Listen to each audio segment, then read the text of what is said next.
आप सभी को नमस्कार। आज के जो हमारे क्वेश्चंस है वो है आपके इन्वायरमेंट के, और लगभग 18 क्वेश्चन हमने यहाँ पे मेंशन किए हैं इन्वायरमेंट के, ठीक है। और जो कि महत्वपूर्ण है, लगातार इनमें से आपके कुछ क्वेश्चन रिपीट होते रहते हैं। जैसे 2021 की इन्वायरमेंट के क्वेश्चंस की तुलना 2022 से करें तो 3 से 4 question as it is repeat हुए थे, है ना।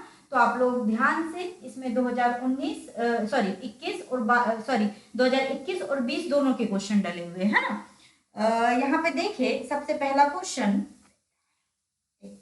हाँ यहाँ पे देखिए सबसे पहला क्वेश्चन क्या पूछा गया है। कार्बन क्रेडिट की अवधारणा उत्पन्न हुई थी। मतलब जो कार्बन क्रेडिट है उसकी अवधारणा, कार्बन क्रेडिट क्या होता है कि जो धारक है, मतलब कोई देश है या कोई कंपनी है, उसको उसको 1 टन कार्बन डाइऑक्साइड के उत्सर्जन या 1 टन कार्बन डाइऑक्साइड के बराबर हरित गृह गैसों के उत्सर्जन की क्या प्रदान करता है, अनुमति प्रदान करता है। तो ये जो अवधारणा है कार्बन क्रेडिट की, ये किसमें आई थी, तो आपको पता होना चाहिए। अवधारणा आई थी क्योटो प्रोटोकॉल में, ठीक है। देखो यहाँ पे 4 ऑप्शन दिए हैं। एक दिया है Earth Summit Rio de Janeiro, B में दिया था क्योटो प्रोटोकॉल, सी में दिया था मॉन्ट्रियल प्रोटोकॉल, और G8 और डी में दिया था G8 समिट, ठीक है। तो यहाँ पर जो कार्बन क्रेडिट की अवधारणा है ये किसके अंतर्गत आई थी, क्योटो प्रोटोकॉल। क्योटो प्रोटोकॉल जलवायु परिवर्तन के संदर्भ में सबसे बड़ा प्रोटोकॉल या सबसे बड़ा सम्मेलन माना जाता है, ठीक है।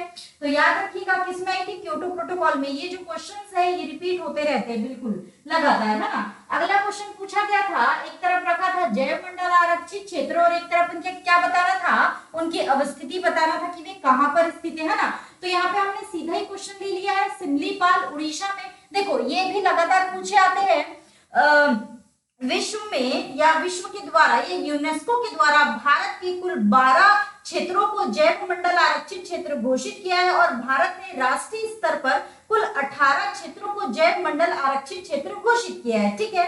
तो याद रखिएगा विश्व के द्वारा यानी यूनेस्को के द्वारा भारत के उन 12 क्षेत्रों को देख के जाएंगे, और भारत के द्वारा 18 जैव मंडल आरक्षित क्षेत्र भी आपको पता होने चाहिए थोड़े बहुत, है ना।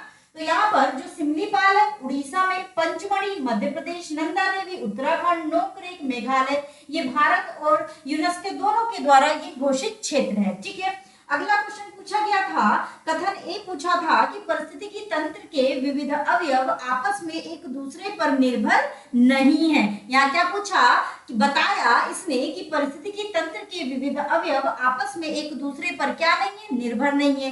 कारण इसका क्या इन्होंने बताया कि मानव प्रक्रियाओं से वातावरण प्रभावित होता है। अब दोनों सेंटेंस को पढ़ोगे तो यहाँ पर दोनों का कोई तालमेल नजर नहीं आ रहा है।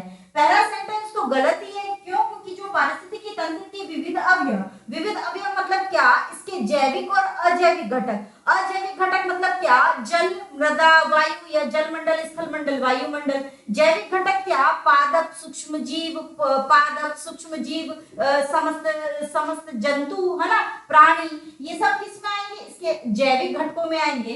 तो ये जो इसके अवयव है यानी कि जैविक और अजैविक जो तत्व है ये आपस में एक दूसरे पर निर्भर नहीं है, ऐसा नहीं है। इसके जैविक घटक पूर्ण रूप से अजैविक घटकों पर और अजैविक घटक भी जैविक घटकों पर प्रत्यक्ष अप्रत्यक्ष रूप से क्या है, निर्भर है, ठीक है। और कारक यानी कि पहला सेंटेंस अपना क्या हो जाता है, गलत ही हो जाता है। और दूसरा, मानव क्रियाओं से वातावरण प्रभावित होता है। बिल्कुल स्पष्ट तौर पर यह बात सिद्ध है कि मानव जो प्रक्रियाएं हैं उनकी वजह से वातावरण क्या होता है, प्रभावित होता है, ठीक है।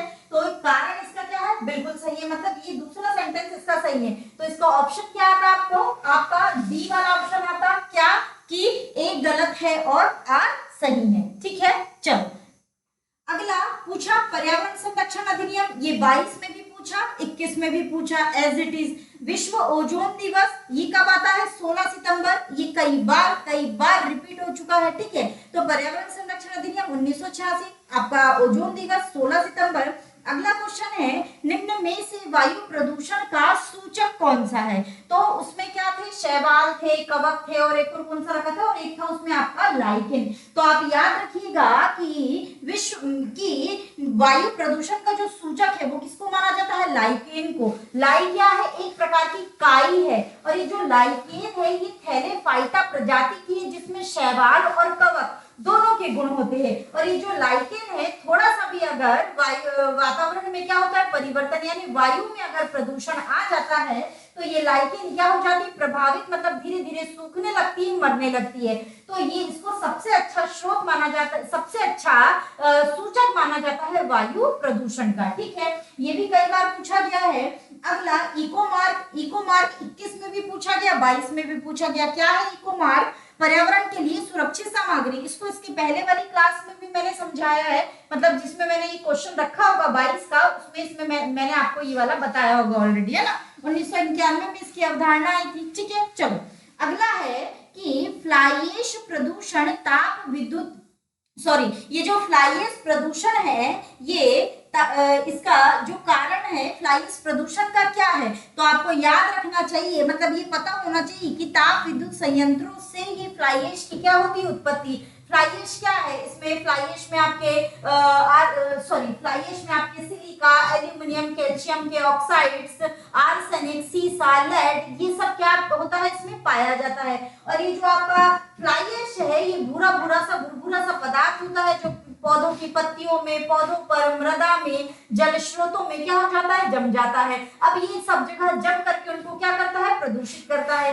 इसलिए इस फ्लाई ऐश के निस्तारण के लिए क्या किया गया, जो खुली हुई खदानें हैं वहां पर फ्लाई ऐश डाल करके भर दिया जाए। रोड जो सीमेंटेड रोड बनाई जा रही है उसमें इसका उपयोग किया जाए। ऐसे कर करके जितना फ्लाई ऐश प्रदूषण हो रहा है इसके निस्तारण की प्रक्रिया भी क्या हो रही है, धीरे धीरे चल रही है। और एक चीज और, लेकिन ये लगातार अगर इसका ज्यादा इस तरीके से भी इस्तेमाल होने लग जाएगा तो भी ये पर्यावरण के लिए क्या हो जाएगा दूषित हो जाएगा। चाहे खननों में भरोगे, वर्षा जल के साथ रिस करके ये भूमिगत जल स्रोतों में जाएगा, उसको प्रदूषित करेगा। तो ये कई कारण है इसके, है ना। तो ये ध्यान रखिएगा, फ्लाई ऐश में क्या क्या होता है, सिलिका, एल्यूमिनियम, कैल्शियम, अधिक मात्रा में सिलिका, एल्यूमिनियम, कैल्शियम, कम मात्रा में आर्सेनिक, सीसा और लेड। और ये कहां से निकलता है, तो ताप विद्युत संयंत्रों से। ठीक है, अगला क्वेश्चन, राष्ट्रीय चंबल अभयारण्य निम्न में से किस राज्य का, इसमें से कौन सा राज्य उसमें शामिल नहीं है।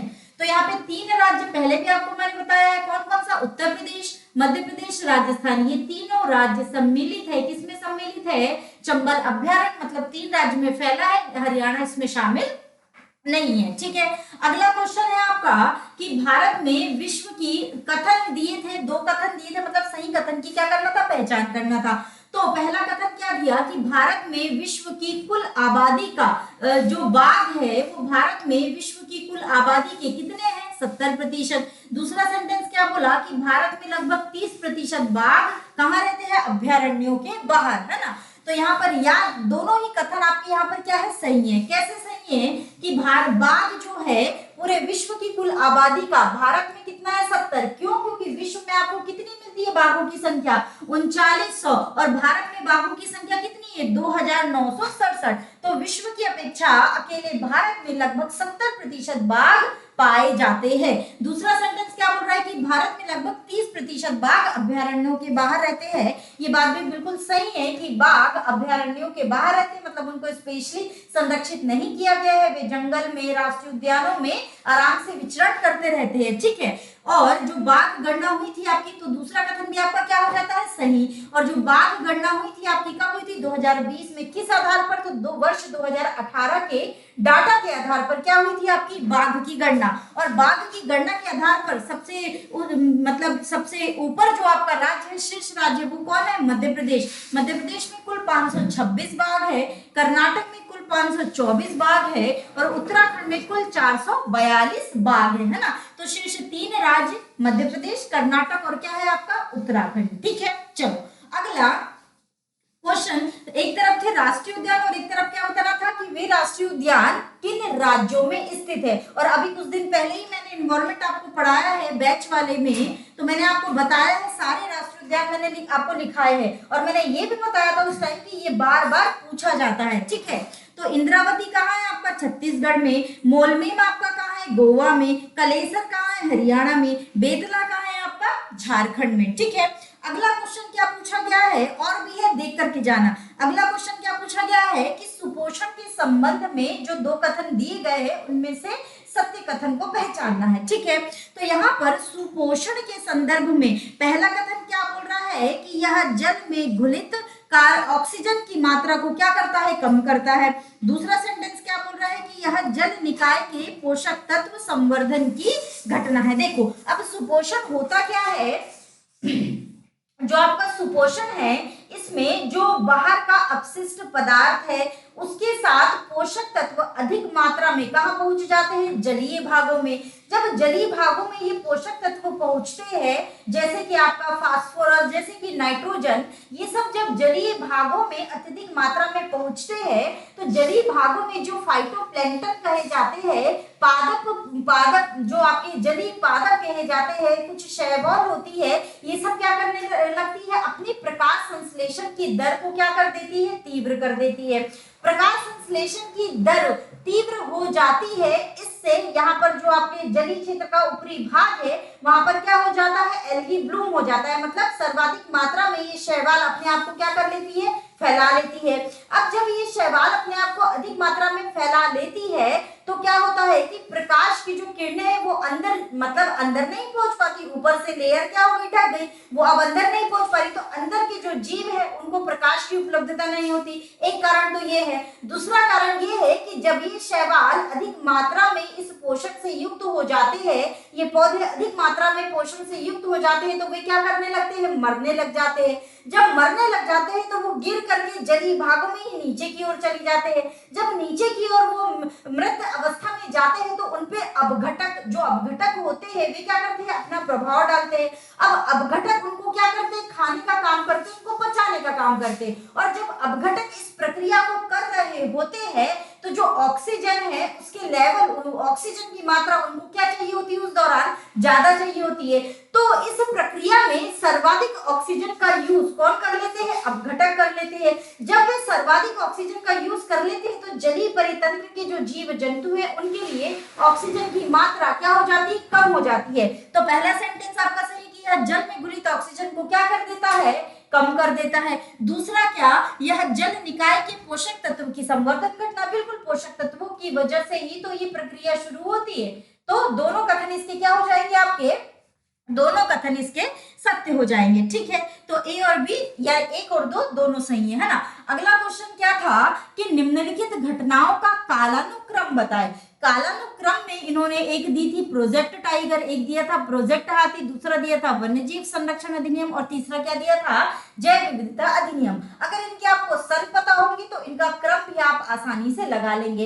तो सबसे पहले प्रोजेक्ट टाइगर कब आया, 1973 में। प्रोजेक्ट हाथी कब आया, 1992 में। वन्यजीव संरक्षण अधिनियम 1972 में। जैव विविधता अधिनियम कब आया, तो ये आया आपका 2002 में। और इनका क्रम अगर आप लगाओगे तो कैसे मिल जाएगा, सबसे पहले क्या आ जाएगा, तो सबसे पहले आपका 3 नंबर आ जाएगा, सॉरी सबसे पहले क्या आ जाएगा, 3 नंबर। क्यों, क्योंकि 1972 में सबसे पहले क्या आया, वन्यजीव संरक्षण अधिनियम आया। ठीक है, दूसरा क्या आ गया आपका, दूसरा क्या आ जाएगा, प्रोजेक्ट टाइगर, यानी कि दूसरे नंबर पे, फिर दूसरे नंबर पे क्या आ जाएगा आपका, 1 नंबर प्रोजेक्ट टाइगर 1973 में। फिर क्या आया आपका, प्रोजेक्ट हाथी 1992 में। और फिर क्या आया अंत में आपका, जैव विविधता अधिनियम 2002।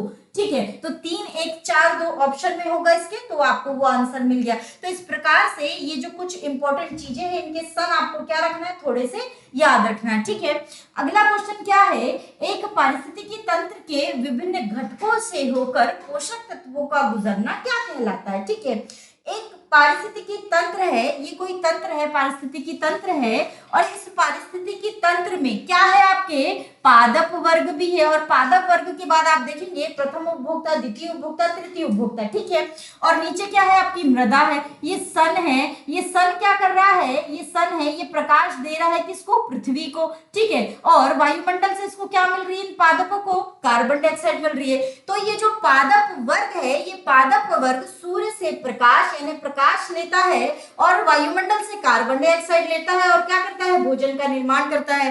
इसने जो भोजन का निर्माण किया वो प्राथमिक उपभोक्ता, फिर द्वितीय उपभोक्ता, फिर तृतीय उपभोक्ता एक दूसरे से क्या करते हैं, इसको ले लेते हैं। जब अंत में ये सब कहाँ जाते हैं, अपघटक यानी मृदा में मिलते हैं। मृदा में जाएंगे इनको अपघटक मिलेंगे। अपघटक इनके ऊपर क्या करेंगे, एंजाइम स्रावित करेंगे और इस वजह से कुछ वो अपना भोजन करेंगे और बाकी मृदा में ही छोड़ देंगे। मृदा से वो पोषक तत्व फिर कहाँ जाएगा, पादपों के पास। इस प्रकार से यह क्या चलती रहेगी, प्रक्रिया। तो ये जो प्रक्रिया चलती है, जो साइकिल चलता है, इसी को आप क्या कहते हैं, जैव भू रसायन चक्र। तो एक पारिस्थितिकी तंत्र से विभिन्न घटकों से होकर के जो पोषक तत्व गुजरते हैं वो क्या कहलाता है, जैव भू रसायन चक्र। ठीक है, याद रखिएगा। अगला क्वेश्चन, हरित गृह प्रभाव के अभाव में भू सतह का औसत तापमान क्या हो जाएगा, ये पूछा गया था। ठीक है, देखो हरित गृह प्रभाव यानी कि हरित गृह गैसें।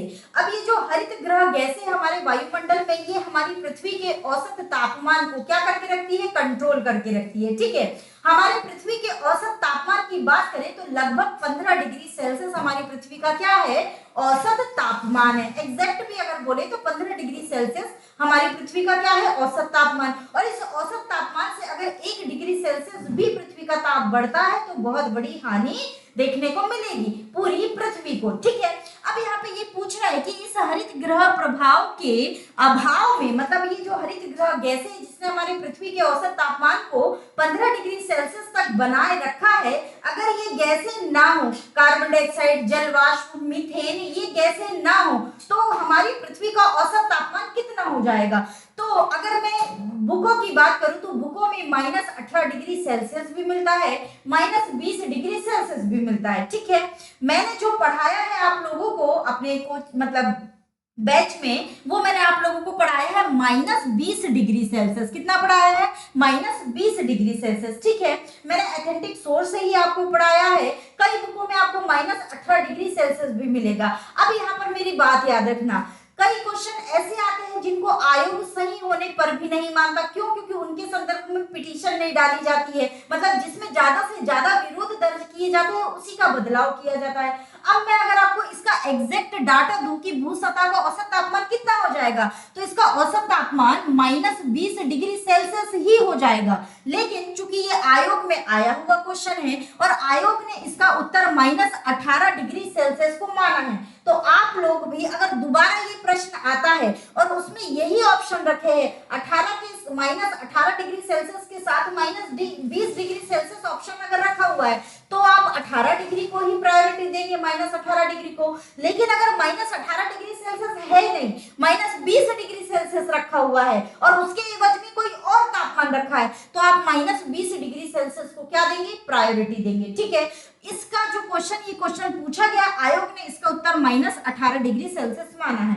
तो आयोग ने जिसको माना है हम उसी को मान के चलते हैं, क्योंकि आयोग फिर सुनता नहीं है। तो जो आयोग माना है, अगर गलत माने हैं तो गलत ही मान के चलो। ठीक है, चलो अगला क्वेश्चन, समुदाय का पूर्णक्रम जो क्रमशः एक निश्चित स्थान पर बदलता रहता है। मतलब एक समुदाय है, उस समुदाय में क्या आ गया, एक ऐसा समय आ गया, एक ऐसा काल आ गया जहां पे उसका क्या हो गया, संक्रमण हो गया और वो चेंज हो गया। इस प्रकार का जो संक्रमण है, यानी इस प्रकार का जो क्रम है जहां पर संक्रमण की स्थिति आती है, जहां पर वो बदलता है कोई समुदाय, उसको क्या कहा जाता है, सीयर कहा जाता है। बस इसको रट लेना, याद कर लेना। ठीक है, क्या कि समुदायों का पूर्ण क्रम जो एक निश्चित स्थान पर बदल जाता है, यानी कि कोई समुदाय है वो किसी एक स्थान पर भिन्न भिन्न परिस्थितियों के कारण क्या हो गया, बदल गया, यानी उसमें संक्रमण आ गया, तो वो दशा या वो स्थिति क्या कहलाती है, सीयर की। याद रख लेना यहीं पर, है ना। अगला क्वेश्चन है, पोषकीय सस्टेनेबल पर्यटन का मुख्य उद्देश्य, यानी कि सतत पर्यटन का मुख्य उद्देश्य क्या है, ये पूछ रहा है। तो याद रखिएगा, सतत पर्यटन, ये आपको सतत विकास वाला जो चैप्टर आप पढ़ते हैं, मेरे नोट्स में भी है, सतत विकास वाला जो चैप्टर आप पढ़ते हैं उसमें ये आपको मिलेगा। क्या मिलेगा कि पोषकीय पर्यटन यानी सतत पर्यटन का मुख्य उद्देश्य क्या है, ये पूछ रहे हैं ना। क्या उद्देश्य है, सांस्कृतिक अखंडता और पारिस्थितिकी प्रक्रियाओं को बनाए रखते हुए पर्यटन व पर्यावरण का क्या करना है, प्रबंधन करना है। तो याद रखना, सतत पर्यावरण की जो अवधारणा है ये 1987 में ब्रटलैंड कमीशन नियुक्त किया गया था। इसने अपनी रिपोर्ट भी दी थी सतत विकास के संदर्भ में। तो इसी ब्रटलैंड कमीशन द्वारा 1987 में किसकी अवधारणा व्यक्त की गई थी, सतत पर्यावरण की अवधारणा, पर्यटन की अवधारणा व्यक्त की गई थी। ठीक है, ये जो सतत पर्यटन है इसका उद्देश्य क्या है, सांस्कृतिक अखंडता को बनाए रखना, पारिस्थितिकी प्रक्रियाओं को बनाए रखते हुए पर्यटन और पर्यावरण का क्या करना है, प्रबंधन करना है। मतलब पर्यावरण को किसी भी प्रकार की क्षति पहुंचाए बिना हम उसका सुचारू रूप से इस्तेमाल कर सके और हम हमारी आने वाली पीढ़ी के लिए भी उसको क्या रख सके, सुरक्षित रख सके। इसी अवधारणा के साथ सतत पर्यटन की जो बात थी वो आई थी किसमें, ब्रटलैंड रिपोर्ट में। कब, तो 1987 में। ठीक है, याद रहेगा। अगला क्वेश्चन है, पारिस्थितिकी संक्रमण की अवधारणा का सर्वप्रथम प्रयोग किया गया था। पारिस्थितिकी संक्रमण यानी कि जहां पर दो परितंत्र आपस में मिलते हैं, एक हो गया स्थलीय परितंत्र, एक हो गया जलीय परितंत्र। ये दो परितंत्र किसी एक स्थान पर मिलेंगे, तो जिस स्थान पर वो मिलेंगे उसको क्या कहा जाएगा, संक्रमण का क्षेत्र। और ये जो संक्रमण का क्षेत्र है यानी कि इकोटोन क्षेत्र, इस इकोटोन क्षेत्र में दोनों परितंत्र की क्या पाई जाती है, विशेषताएं पाई जाती है। साथ ही वहां पर कोई विशिष्ट प्रजाति का भी उद्भव हो जाता है ना। तो इस प्रकार का जो क्षेत्र है इसको क्या कहा जाता है, इकोटोन क्षेत्र। देखो, इकोटोन क्षेत्र जहां दो परितंत्र आपस में मिल जाते हैं और दोनों परितंत्रों की विशेषताएं वहां सम्मिलित हो जाती है, क्या कहलाएगा, संक्रमण, पारिस्थितिकी संक्रमण या इकोटोन। और जहां दो परितंत्र आपस में मिल रहे हैं और वहां किसी विशिष्ट, दोनों परितंत्रों की प्रजाति और किसी विशिष्ट प्रजाति का क्या हो गया, उद्भव हो गया, तो ऐसा क्षेत्र कहलाता है कोर प्रभाव या कोर क्षेत्र। ठीक है, दोनों याद रखना, डिफरेंस, इसलिए डबल रिपीट कर दी डिफरेंस बताने के लिए, है ना। ये जो पारिस्थितिकी संक्रमण है, इकोटोन है, इस इकोटोन की अवधारणा किसने प्रकट की थी, तो ये प्रकट की थी बेनेट ने। याद रखिएगा, ये क्वेश्चन पूछा गया है, पारिस्थितिकी संक्रमण की अवधारणा का सर्वप्रथम प्रतिपादन किसने किया था, तो बेनेट ने। या इकोटोन की अवधारणा का प्रतिपादन किसने किया था, तो बेनेट ने। ठीक है, बेनेट के द्वारा। ठीक है, क्लियर है। तो आज के लिए बस इतना ही, बाकी का हम अगले उसमें करेंगे।